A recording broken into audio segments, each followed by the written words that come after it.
Why is this guy doing so well? That is very scary. Leave that man. Hello, and welcome back to the League Bound podcast, where we break down some of the best draft prospects and the rising stars of the NBA. I'm your co-host, Brandon, and today I'm here with Jake and Brody. How are you guys today? Brandon, I am doing fantastic this morning on Sunday morning, awaiting the NBA All-Star Game, and we've got a little bit of a unique episode today, bringing in some different types of segments for what we've been covering. But Brody, I think we have another excellent set of content to bring everyone. For sure, this one will be a banger, and if you're looking on this camera right now, our wide angle, you might see we already have today's negativity pulled up, and that is because we are absolutely perplexed by this video. Do you guys want to give some context behind it, because this one is absolutely wild? Well, yeah, to add some context, this was the county final, part of their state tournament. It involved Camden High School and Eastside County, and Camden High School actually has one of the top players in the country who's supposed to go to Kentucky next year, in DJ Wagner. And after this fight, both teams ended up just being disqualified from the state tournament, and they didn't even continue this game. But just start this clip, and we'll break it down. It's one of those where the more you watch it, the more you see some BS. So we have DJ Wagner, who's like right by the Valor Court logo, and then as you can see, his teammate gets punched trying to set a screen. And then they start charging, and then everything just breaks loose. All right, but let's draw attention to the absolute beginning of this clip. So right here, you see a man at half court who's about to get punched in the face. First, ball goes right off the head. Not sure what was going on here. He was maybe just seeing red, wasn't focused on the game, and it's only the second quarter. But luckily for the team in orange, this one was not a turnover yet. Maybe that's why number one went to go set a screen by just pushing a guy. Yeah, so he comes up to try to push this dude in the gray, and see right here, Dude in gray just he'll just start swinging right here. Boom, right here. And he got him right back immediately. He didn't waste time. Yeah. He smacked him right back. I think he had a feeling what was about to happen there. Yeah, and you see, I think it's DJ Wagner here. We thought he's in front of the ref. Yeah. Yeah, so you see the shoulders come out, and you see the arms start to bend over. They start flexing on each other. It's never a good sign when that happens. And just look what happened after this. Bro, he squared up. I didn't even see that. DJ actually squared up. This is just... Bro, even fans from the crowd are coming in. And I mean, you can see the stream numbers in the bottom right. 12 viewers, bro. They could have had more. Was it 12 honestly. or is it 120? I was going to say, they could have had more, honestly. Maybe there were. Because it could be a cutoff kind of thing, but... That is funny they had to get this from like a Facebook stream, though. I'm not going to lie. But... I still can't get over the ball off the head into... Just at the start, fight. It had nothing to do with the fight. Just like passed the ball right into his head. Look at these two back-to-back shots from orange and then gray. Boom, boom. Like, oh my God. And it's all over. Okay, one last thing we haven't talked about. This ref at the bottom right here at the, what is that? The Valor logo, or yeah, the John Valor Court logo. At the bottom of the court, right down here, just doesn't even try to split it up. He just watches it just from a distance. I think my favorite part is he's just watching it. He's just teching people. He's like, I ain't got time for this. I'm not even trying to split it up. And he's just like looking up like, all right, you tech. Oh my God. And look at the fan interaction. Like, the benches are cleared. There's fans like hopping onto the court. You even got student section kids just running out there. This is I mean, it's the second quarter.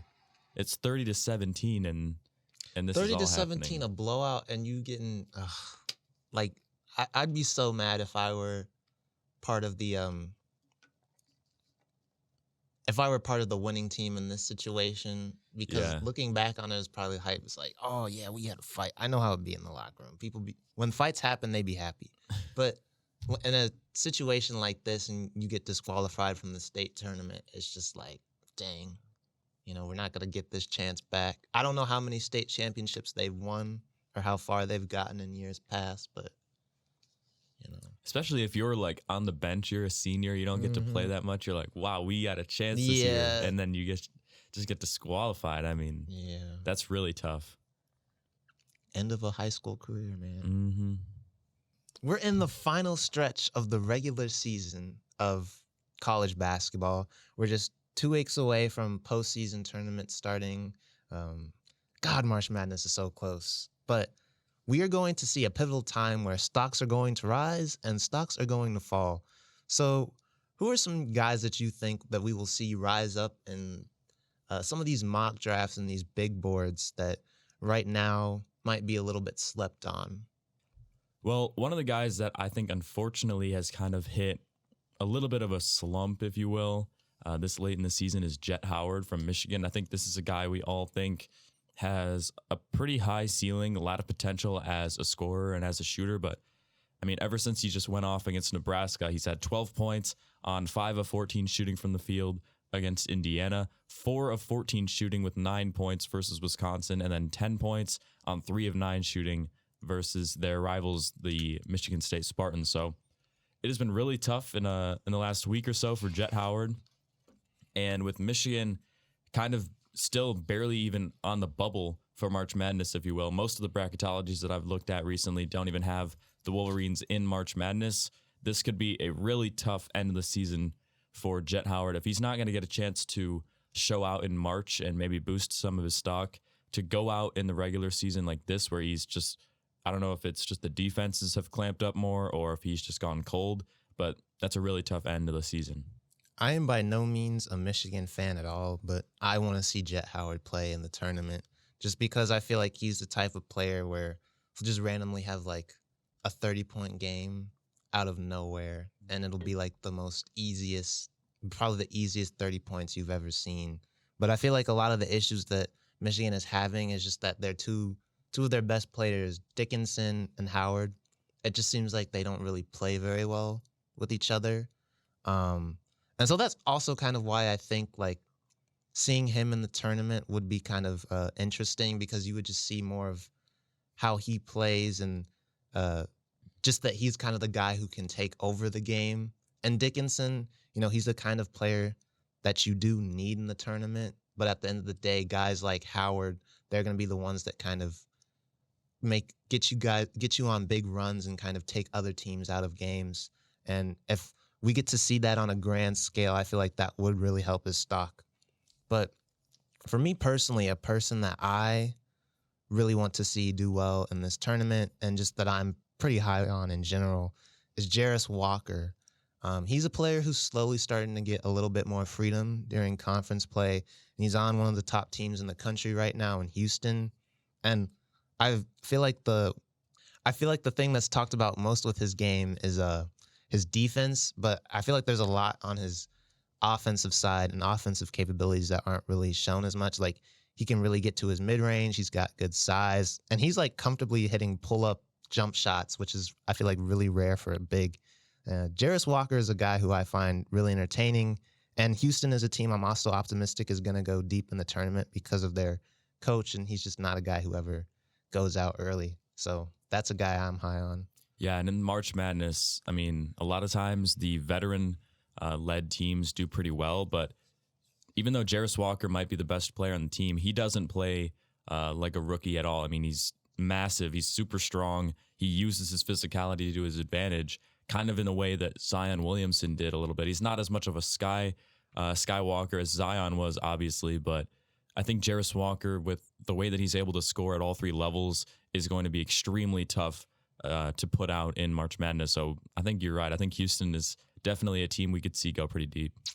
I would also love to see a Jarris Walker poster. I don't think we've had like a major one this year, but I could see one happening, like kind of Zion style too, where he just goes baseline, puts his in somebody's face, or excuse me, just dunks all over somebody. So that would be crazy.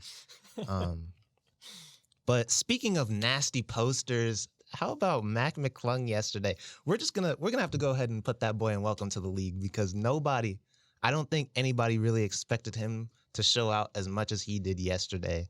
I mean, a lot of people were pessimistic about the dunk contest and thought it was over, but I feel like he kind of brought that excitement back. And I feel like with what he did yesterday, they're going to have to bring him back next year. Yeah, for sure. I mean, I was kind of in that boat. I thought that dunk contest this year was looking a little bit, on a downward spiral. But then all of a sudden, McClung, out of nowhere, first try on every single dunk he did. He pretty much had me out of my seat on all 4 dunks that he did. So huge kudos to McClung. And he had some pretty good competition, I will say. I think Trey Murphy did an excellent job as the foil to him in this contest. But it was definitely the Mac show last night. Yeah, and he did that dunk, his last dunk in the Gate City jersey too. I just know that their economy is about to be through the roof right now. Everybody's looking up, where's Gate City? I thought it was in North Carolina, but it's actually in Virginia somewhere. And I feel like more people are just going to buy that Gate City jersey now. Now when people pull up to frat parties and, they're out at Jersey night at the frat, it's going to have they're just going to have a bunch of Gate City jerseys, maybe his Philadelphia jersey he was wearing, but McClung is now a part of the culture forever, and I love it. It's Mac History Month. But what was Jericho Sims thinking? I just have to say, those dunks were so mid. It was a little tough. I mean, I could see where he was going with it. I don't think we've ever seen somebody do a double elbow in the rim dunk, but if you're not going to execute it on the first try, and I mean, it's not like he could have redid it because he made the dunk, so you have to count it. But I feel like he definitely in practice probably was making that double elbow dunk. But even with that, I don't know if that would have been as impressive as some of the other ones we were seeing. Yeah. He made it look too easy. And 2, for a person who's that tall, I don't think that's really that crazy. I know he has insane bounce for a person of his size, but he just made it look way too easy, and it was just and he didn't, the thing was, he was just doing a basic dunk. He was just putting his hand in the rim. So it's that's not creative to me. If he had done a between the legs or something like Mac where he did a 720 and then, that would have been tough. A 720 double rim. Double elbow. That would have been tough. But nah, no. I'm sorry, bro. I know Sims is a great dunker too. I know the reason I'm upset is because I know there was more he could have done, but he just settled. But it is what it is. McClung won. I don't think there was a better winner. So, I will say before we move on, I think that the between the legs toss way up in the air, and then Trey Murphy catching it before the bounce and doing, I think it was a windmill or something. That one was way slept on. I've never seen something like that in a long time. So I don't know if it was a 50 to keep it going, but I mean Trey Murphy, he was and probably last year he would have blown out the competition, I think, but McClung was with it this year. Yeah, I got to give my props to Trey Murphy. He was doing some he was doing some crazy dunks. I also liked the kind of the theatricals that he had at the beginning with Jose Alvarado. I feel like if he had kind of kept more of that, that would have also kind of added to it and helped him out a bit.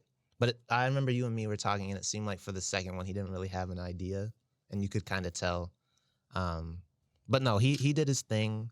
Shaedon Sharpe is a guy I really wanted to see. I hope he does it next year because he's someone I know. I know he's got some crazy dunks in him. And I'm hoping that he was just this isn't the year, but next year I'll have more in my bag, and that's when I'll come back. But Shaedon, and I want to see Shaedon and Mac go at it so bad. So yesterday we were watching a little bit of that KU and Baylor game, and we saw Keyonte George and good old Gradey Dick facing off yesterday. Keyonte had 20 points with some insane plays during that first half. He had those 2 back-to-back threes, and then he had that dunk that we're not going to talk about. But he showed flashes of what he can be. And for those 5 minutes that he was cooking, and he had me literally on the floor in shambles.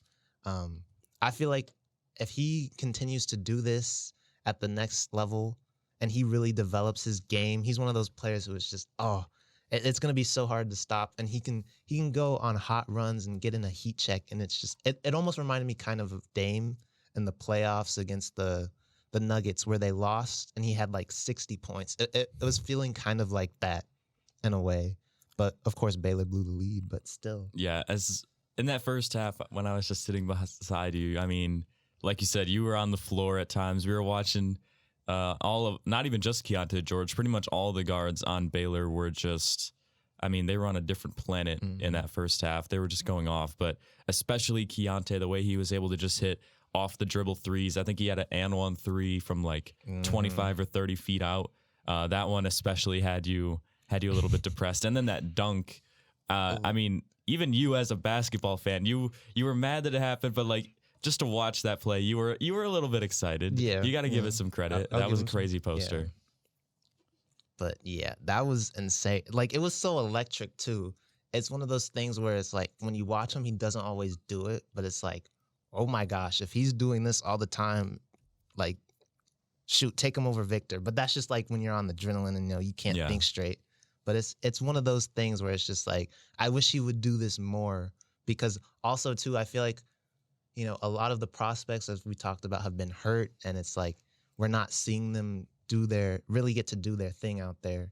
But Keyonte, he's a player who a lot of people were high on coming into Baylor. He hasn't been the most consistent, but he just showed he can be one of the most electric players. And I'm trying to see this type of energy in March. We need it. We need it so bad. Yeah, honestly, yesterday's first half reminded me a little bit of like bubble Jamal Murray because the way he was able to shoot from deep and then also rise up against some of the bigger guys on Kansas. That was really impressive. And Keyonte's not a huge guard. I think he's probably less than 6'4". So kind of the way that we were impressed by McClung in the dunk contest to get up that high and have that much hang time. I mean, Keyonte, he rose up with absolutely no fear against which Kansas big was that he went up against? KJ Adams. Yeah, I mean, if you're KJ Adams, you got to be thinking, man, I don't know if I have to get in the gym more or if I have to put some more blocks on tape. But Keyonte George had no fear going up against him, so that's a little bit depressing as a defender. Another thing that's depressing, well, not for me, but maybe just for Big Ten fans in general, but Purdue lost again this week. I just want to say on the pod, I'm going to look at the camera when I say this too. Purdue is a bunch of pretenders. Don't let them fool you. All they have is Zach Edey. Outside of that, they have a bunch of freshmen who in the tournament are going to go cold. They're just going to let they're going to double team Zach Edey, make him pass the shooters, and they are not going to be hitting at all in the game they lose. It might be the second round. It might be the Sweet 16. It could be the Elite 8. I don't want Purdue to fool you guys, though. Take note. Anyways. Thank you. PSA. So where are you picking them in the bracket at this point? Are they getting to the Sweet 16? In the, I'll say they'll get to the Sweet 16, but after that, I don't think they make it any further than that. I'm gonna pull up the most current bracketology right now. Let's see what Purdue is matched up with here. They've got Auburn. They have Auburn and Pittsburgh as the 8-9 seed that would take them on in the round of 32. You think Auburn has a chance against Purdue? Auburn or Pittsburgh? I don't know. I might take Purdue in that one, but there is a situation where they could play Creighton. If you're looking at the ESPN, right? Okay, so there's a situation where they could play Creighton or Iowa State. Assuming, let's say, Creighton makes it out of that first weekend. Creighton, they have Ryan Kalkbrenner, who I think he could probably hold his own against Zach Edey, I feel like. And that right there, even if he can't hold his own, that double team coming with already another 7-footer is going to be a lot tougher than some of these other teams can bring. And you have another big body like Kaluma or somebody else down there. Like, that's just going to put a lot of pressure on Edey. And Creighton looks like they've been kind of fighting their stride as of late. Yeah. So Ryan Nemhard, Baylor Shireman, they're veteran players that are going to be pretty consistent in the tournament. So a lot more than you can say for a Braden Smith or a Fletcher Lawyer. So it could happen. I mean, depending on how this all shakes out, Purdue may not even make it to the Elite 8 even. Shoot, I wouldn't even be surprised if they played Auburn and Wendell Green was just like, he just started chucking up like 20 shots and had like a bunch of half quarters because he loves to shoot those. Auburn, they were pushing Alabama, I think, last week. Yeah, they were. I don't think they won it, but they had Alabama on the ropes. So, yeah. And Alabama currently is still the number 1 seed in the tournament in terms of bracketology. So anything can happen in March is what they say. Yeah, but one thing I am sure of, Purdue ain't winning the chip. Anyway, But also another team, Kentucky, they beat Tennessee yesterday pretty comfortably, it seems. They're a team who they were essentially number one, or no, not number one, but they were pretty high up in rankings this year, fell off. But they're a team who I feel like, kind of like UNC, UCLA last year, or the year before, where it was like they weren't ranked and people didn't really expect much from them, but then they end up making it to the Final Four. And Kentucky, they have the coach to do it, John Calipari. He's been getting a lot of disrespect lately. Personally, I feel like you still have to, look at what he's done in the past and realize that he can still get the job done when it comes down to it at the end of the day. But I think the only thing that's really stopping them is if they really have the shot making to get deep in the tournament.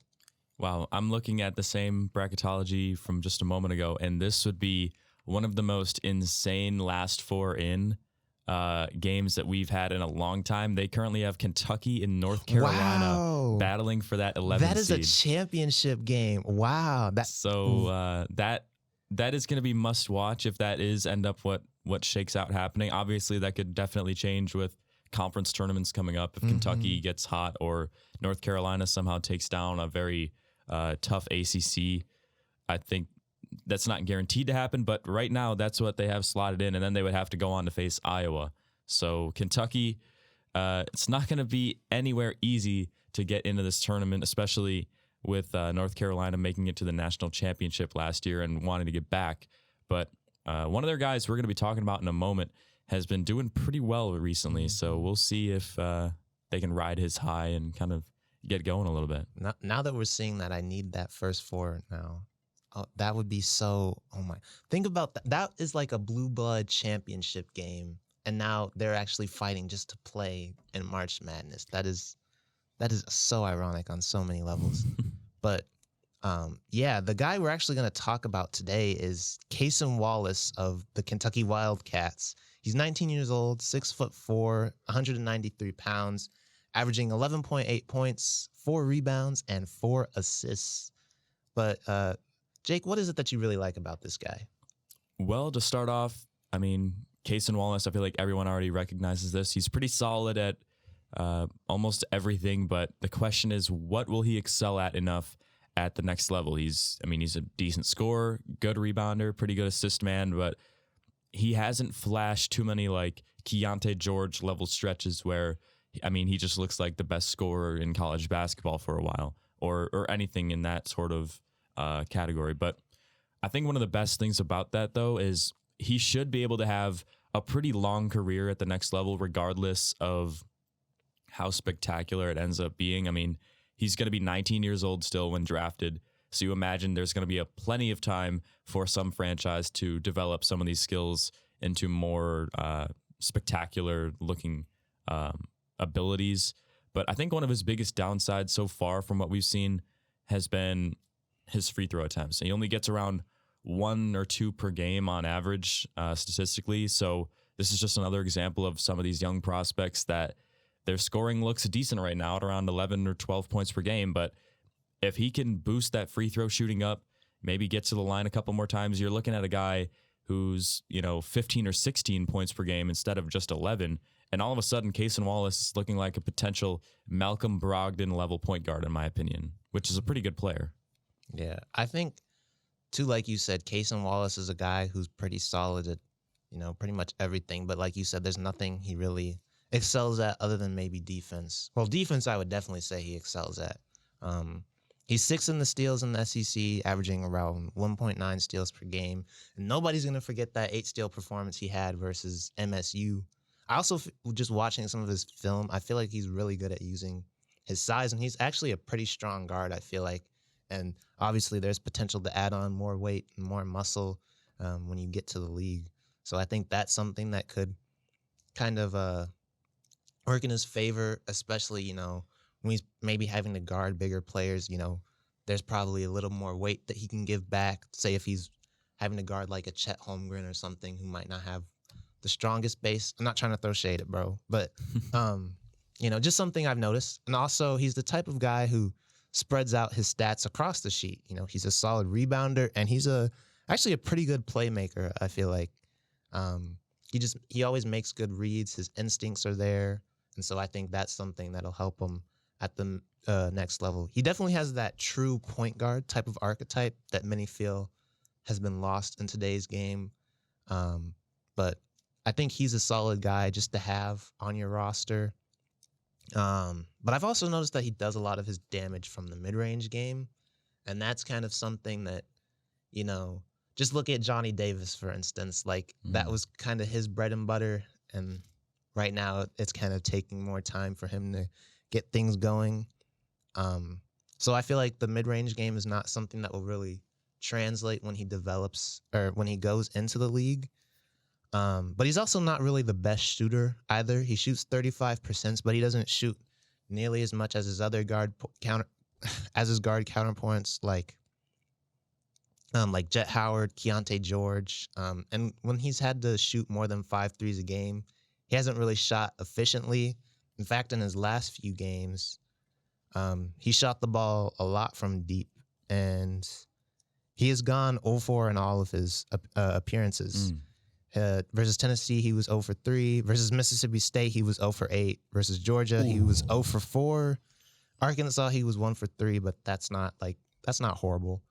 But yeah, he's not the greatest shooter, and I feel like at the next level, teams, when they do scout him and, say somebody has to get trapped, somebody has to get doubled, or, you're trying to have the best coverage on somebody in screen actions, they're definitely going to be the guy, or Wallace is definitely going to be the guy that gets left open.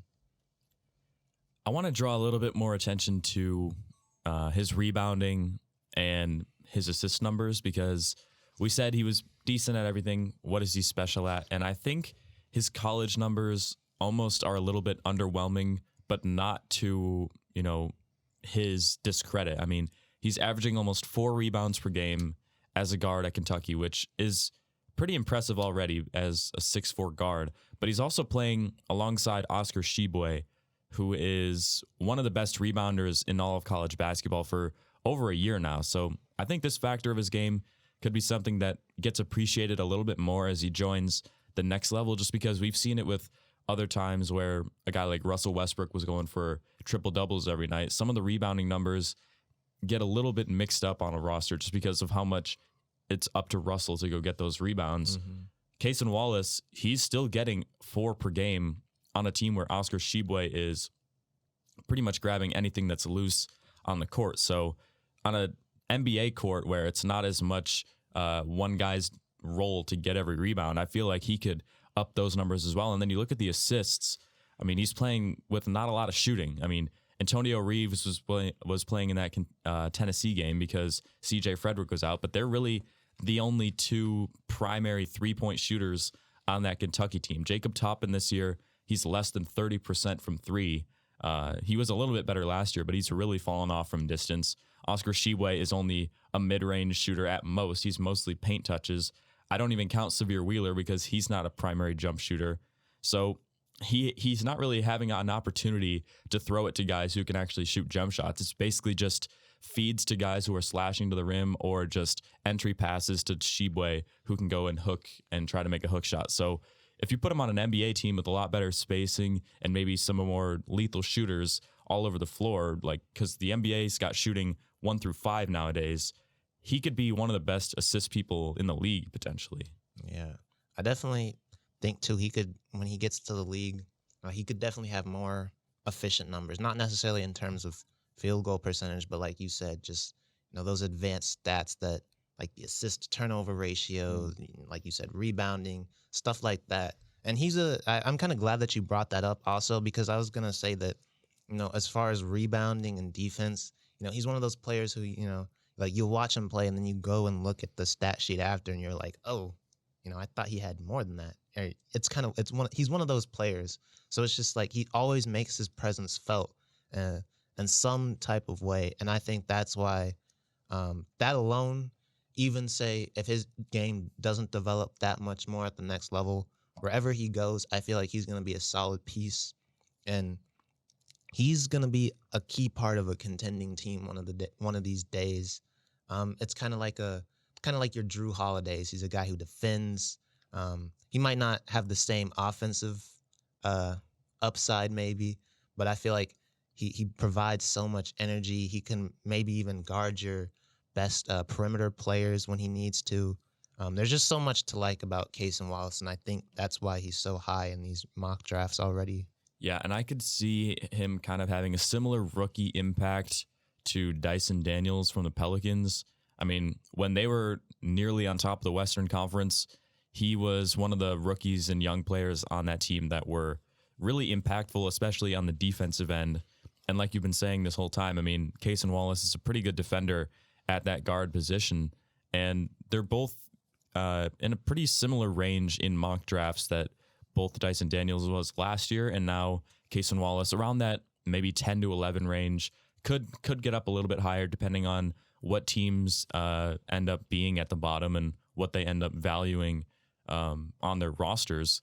But currently on Tankathon, Cason Wallace is going number 11 to the Wizards, so they're in need of a point guard. They could definitely use a guy that can fit alongside Bradley Beal, and I think that's probably the last thing I would say about Cason Wallace is he's 6'4". He's listed as a point guard, but he's already shown that he can work alongside Xavier Wheeler this year at Kentucky, which is a pretty good assist man himself. So I feel like he could not necessarily become a shooting guard as a primary position, but I think he could fit along kind of a dual ball handler backcourt like we've seen do so successfully in the NBA these recent years. Yeah, okay, now that we're getting into like teams and where we want to see him go, I'm just kind of looking around. They have him with the Wizards. I don't really like that. I feel like, one, just because they have shown that they don't really draft well and they don't really develop their players the best. And I want better for Cason because I genuinely do feel like he's a talented guy that needs to be on a somewhat good team. So I would kind of like to see him maybe go. I know the Pacers are kind of high, but I would kind of love to see him fall there. I know they already have a lot of guards, but I feel like, too, he could kind of be another decent backup. But maybe even, too, I would like to see him go to the Hawks because it seems like right now they just have a lot of disparity in their program. And I think he's another kind of solid guy who could, maybe not right now, but he can kind of set your identity, be a defensive guy, also kind of be the foil to Trae Young, who, you know, he's not really the most defensively talked about guy. I know they still have DeJounte Murray there, but that, I think, is a solid guy to have kind of alongside them just to D up and, you know, create for them as well. I think for my one team that I would say Cason Wallace best fits at in terms of his range right now is probably at number 9 to the Toronto Raptors, just because they're already such a defensively focused team. They didn't move OG Anunoby at the trade deadline like a lot of people thought. They've got Scotty Barnes, one of the best young defenders in the league, super long on that side of the ball. You've got Pascal Siakam still. He might move on in the future, but he doesn't really fit their timeline at this point anyways. And then Fred VanVleet was another name that was coming up a lot at the trade deadline. And if they do end up wanting to move on from him this offseason, if you pick up a guy like Cason Wallace who can play defense similar to what they've been going for with guys like Scotty Barnes and OG Anunoby, but then you also move on from VanVleet and Siakam, maybe you do a big-time deal with both of those guys to go get a legit like superstar level player, all of a sudden Toronto is looking at, instead of being the 9th pick in the draft, they could be bumped up right into the high teens, maybe even the 20s, and be a pretty confident playoff team. So I think Cason Wallace could fit great up top in the North. Final thoughts on Cason Wallace, potential Jose Alvarado type beat? I like Cason Wallace. I think, like Brody just said, I had that he could be a Jose Alvarado type player, and I think that that's a very possible ceiling he could get to. Is he league bound? Oh, he's definitely league bound. Cason Wallace, huge potential here, 6'4", one of the best guards in this draft class. Keep your eye on him, especially as we move into the postseason. Keep an eye on the SEC tournament to see how he does, and also we'll see if they make their way a little bit into the March Madness tournament.